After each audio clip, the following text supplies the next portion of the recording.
मनुष्य जैसा सोचता है उसके साथ वैसा ही होता है, इसलिए हमें अच्छी सोच रखने की बात कही जाती है। चाणक्य नीति में ऐसे 7 लोगों के बारे में बताया गया है जिन पर यदि हम भरोसा ना रखें या जिनके काम पर शंका करें तो हमें सकारात्मक फल कभी नहीं मिलता।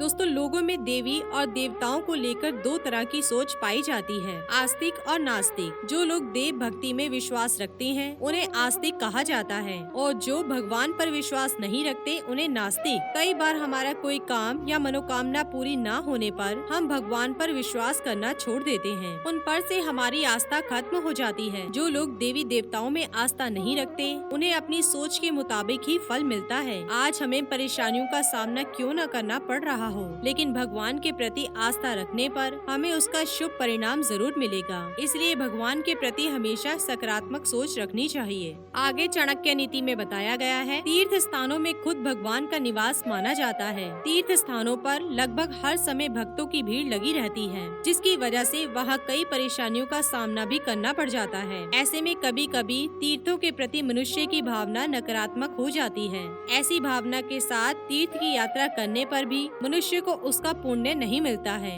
यदि उस तीर्थ के प्रति मनुष्य की भावना अच्छी ना रहे तो पूरे विधि विधान से तीर्थ दर्शन करने पर भी उसका फल नहीं मिलता। इसलिए तीर्थों के लिए मन में हमेशा ही अच्छी भावना रखनी चाहिए। दोस्तों, चाणक्य नीति में ब्राह्मणों का बहुत ही महत्व बताया गया है। किसी भी शुभ काम में ब्राह्मणों की पूजा करने और उन्हें दान देने का भी परंपरा है। परंपराओं का पालन तो हर कोई करता है, लेकिन बहुत ही कम लोग इसे पूरा सम्मान और आदर देते हैं। जो मनुष्य ब्राह्मणों पर विश्वास नहीं करता या उनके लिए अच्छी भावना नहीं रखता, उसे कभी भी अपने दान कर्मों का फल नहीं मिलता। इसलिए मनुष्य को कभी भी श्रेष्ठ और योग्य ब्राह्मणों की योग्यता पर अविश्वास नहीं करना चाहिए।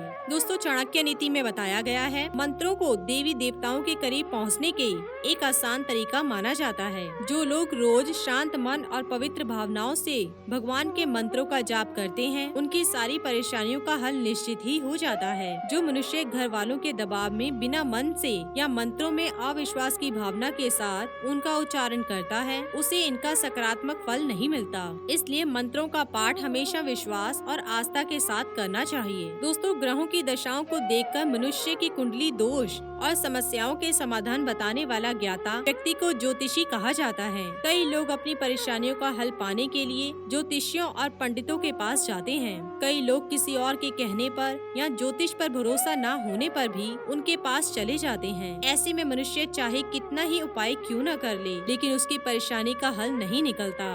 मनुष्य जैसी भावना के साथ यह काम करता है उसे वैसा ही फल मिलता है। दोस्तों, कहते हैं कि बड़े से बड़े रोग का इलाज किया जा सकता है, जरूरत है तो केवल विश्वास रखने की। औषध यानी चिकित्सक या डॉक्टर कई बार लोगों के कहने पर या किसी भी अन्य कारण से कुछ डॉक्टरों को लेकर अपनी सोच नकारात्मक हो जाती है। ऐसे में उस डॉक्टर से हम कितना भी इलाज करवा लें, लेकिन हमें उसका कोई असर नहीं होता। यदि हमें अपने रोग से छुटकारा पाना है तो हमें डॉक्टर पर विश्वास करना होगा। दोस्तों, चाणक्य नीति में कहा गया है, जीवन में सफलता पाने के लिए एक श्रेष्ठ गुरु का होना बहुत ही जरूरी माना गया है। गुरु ही मनुष्य को सही और गलत में फर्क करना और उसकी जिम्मेदारियों का पालन करना सिखाता है। जो व्यक्ति अपने गुरु पर या उसकी दी गई शिक्षा पर विश्वास नहीं रखता है उसे जीवन में कई कठिनाइयों का सामना करना पड़ता है। अगर पूरी श्रद्धा और विश्वास के साथ गुरु और उसकी शिक्षा का पालन किया जाए तो जीवन में हर सफलता पाई जा सकती है। यदि गुरु की दी गई शिक्षा पर भरोसा न किया जाए तो हमारी सोच के जैसा ही फल भोगना पड़ता है। तो दोस्तों, ये थे आचार्य चाणक्य जी के कुछ बेहद अनमोल विचार। इसी के साथ ही दोस्तों, अगर आपको ये वीडियो पसंद आया हो तो इसे आप लाइक कीजिए, अपने दोस्तों रिश्तेदारों के साथ शेयर कीजिए और सब्सक्राइब कीजिए। साथ ही साथ बेल आइकन को प्रेस करें ताकि नया नोटिफिकेशन आप तक सबसे पहले पहुंच सके। धन्यवाद दोस्तों।